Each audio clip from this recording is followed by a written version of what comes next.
So let's take out the solenoids or the transmission of a 2002 or my 2002 Volvo C70 convertible. So great car, but somebody hasn't changed the before I bought it, didn't change the fluid or hasn't kept it nice and clean, and I've got a feeling because it flares and it bangs into gears sometimes, and it's getting worse and worse over time.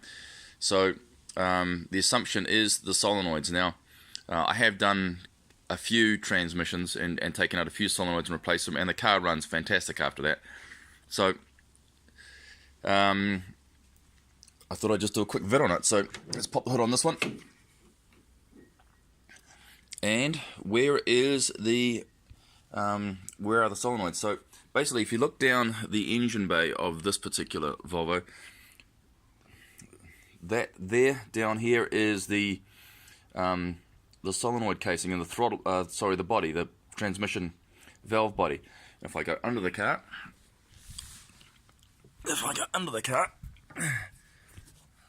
that's it there. So how do you get them out? Well, you've got to take out the cross member. Now, you don't have to take it out. So, but what you have to do is there's a bolt here. There's quite a big bolt here. There's a bolt on the other side of the cross member, about here, and there's one in the middle. So this here is an engine mount here, and there's one that is right up this hole here, and it's a 14.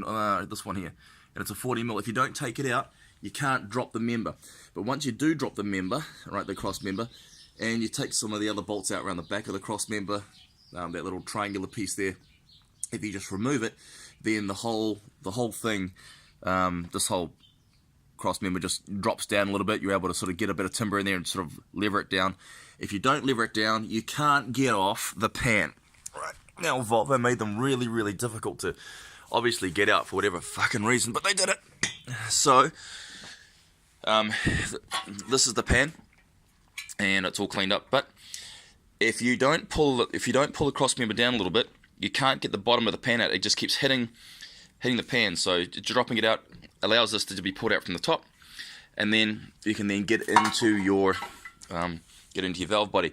So what's in there? Okay, these three solenoids. May I suggest that if you are going to try and buy solenoids on eBay or Amazon or wherever the hell it is you're buying them, don't, because what happens is that sometimes with the Volvos, the transmissions, from talking to some of the transmission guys down here in Auckland, New Zealand, is that they're somewhat different. The transmissions were changed between 1999 and 2003, and you never quite know which solenoids they are. So to give you an example, this one here, this solenoid, where is it?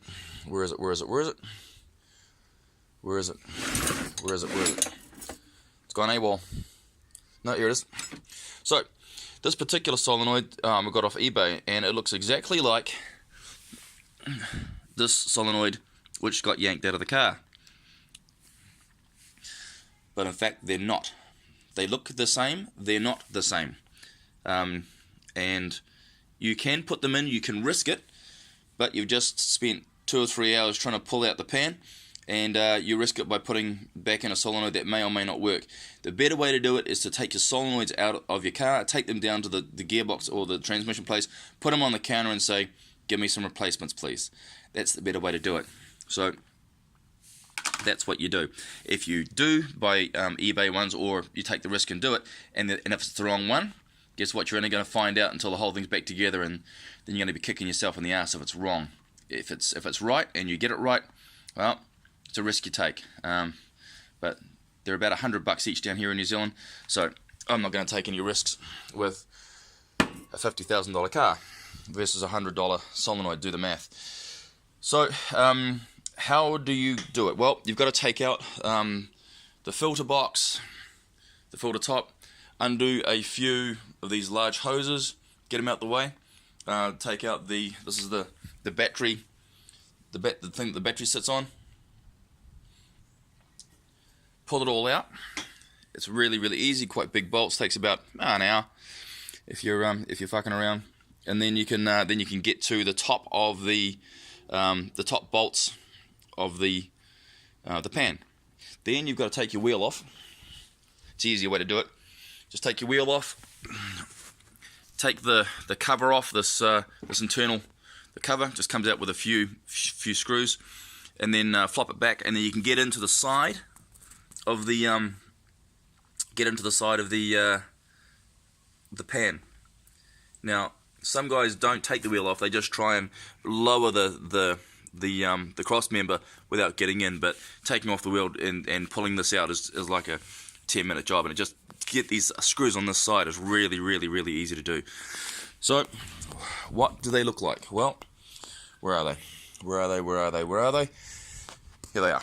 So, these little screws are what is in the pan, and if you replace them, like if you pull them out and the torque bit straight threads these, you're screwed. So may I suggest that you don't put the old ones back in. You might want to just go down to your local screw shop and get whatever thread that is, and maybe get some kind of head on it which is going to suit your purposes. Because if I put that in and it threads, I'll never ever get it out. Ever. There's no way of getting them out. So may I suggest you don't do that. Right. So once you've got the pan off,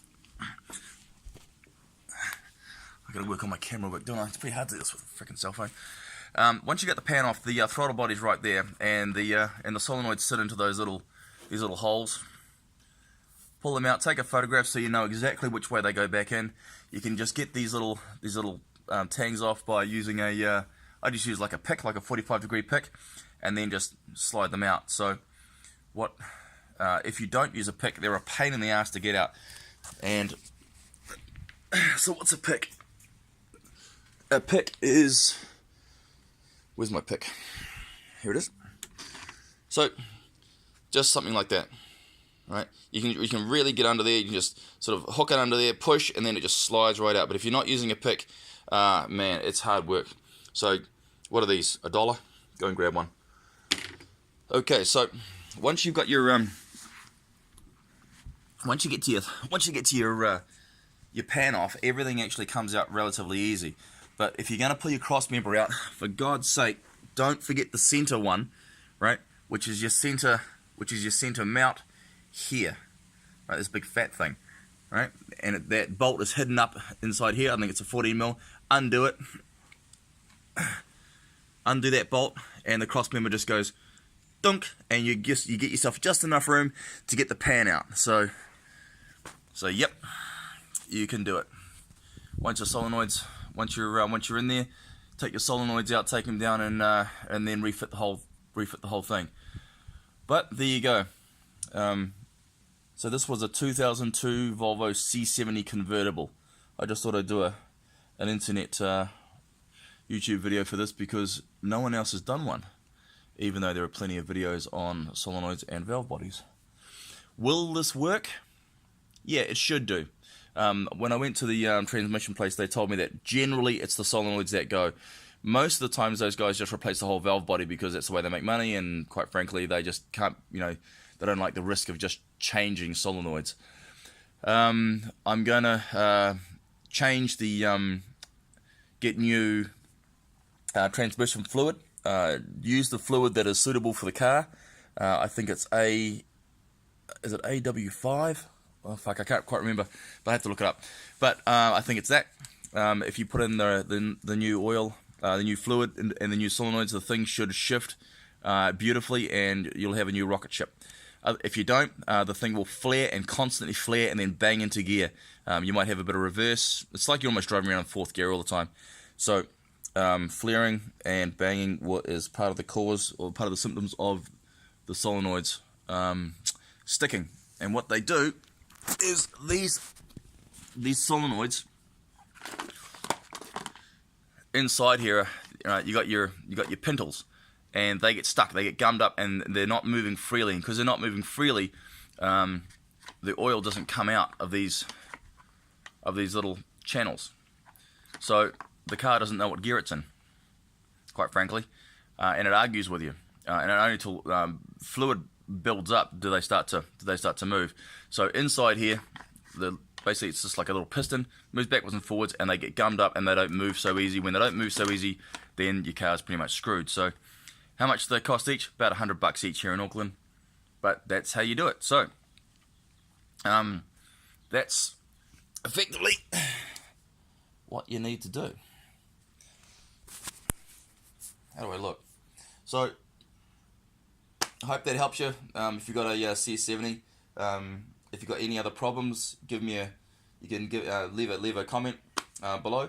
Another thing I'd like to mention too is that when you do take your battery off, take your negative off first. I took the negative off, and make sure that your climate control, if you're going to take the battery off, make sure your climate control is off, right? I'll show you that, because what happened was that my one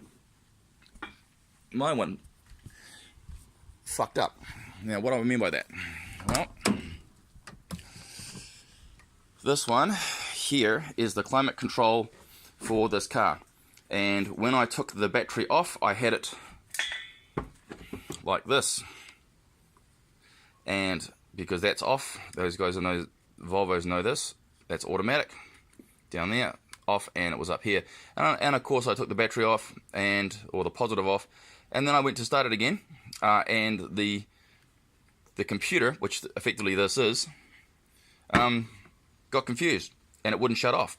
Now I thought it was the resistor, right, like the big resistor in these things, and they look like this. Dum dum dum dum dum.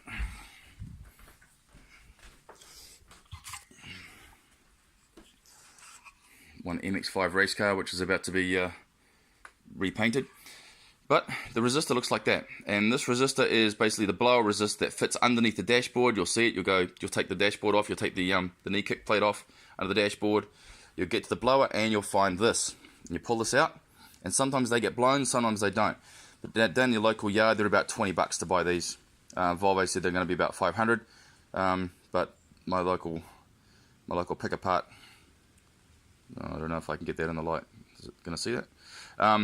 But I got that for $20, and luckily there was an S40 in the wrecking yard, and I was able to yank out a brand new one of these. So I got that for $20, luckily. So when I put it back in the car, guess what?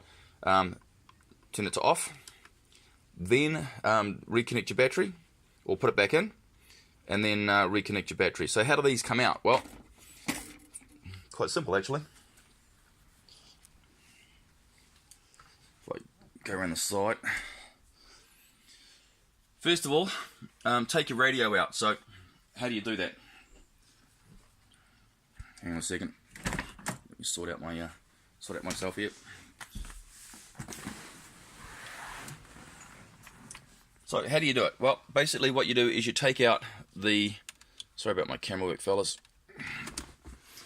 I haven't got fucking fingernails, I can't get this out.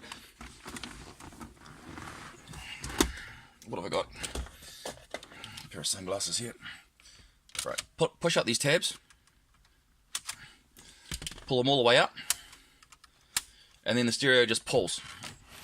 When the stereo pulls out, like that, just drop it out. You don't need to take the cables out. Then your climate control unit, basically, here, just pushes in and clicks. That's it. To get them out, you reach in behind it and just push it out. Like that. That's it. But before you push it in, of course, you connect up these two green cables. So they just click straight in, and that's it. So you click those in, push that in, make sure it's turned to off, put your battery back in, and then start your car. And when you put your stereo back in, sorry fellas, when you put your stereo back in, put it in, and these need to be all the way out, because if they're not, if I push that in, you'll see down the back there, see down here, it actually pushes that lever up. So that's got to be all the way up, clicked out, so that drops that little node. Once it's, so you got to pull it out. Once it's out, push the thing back into its face, relock those little tabs. Done. And every when you do take the battery out, every stereo has its code for the car. So make sure that you know what stereo code that is. If you don't know what stereo code it is, you might be able to ring Volvo. You might be able to get it off the line. I know the particular code for this car, so and I write it on the back of the manual, which we keep in the glove box. So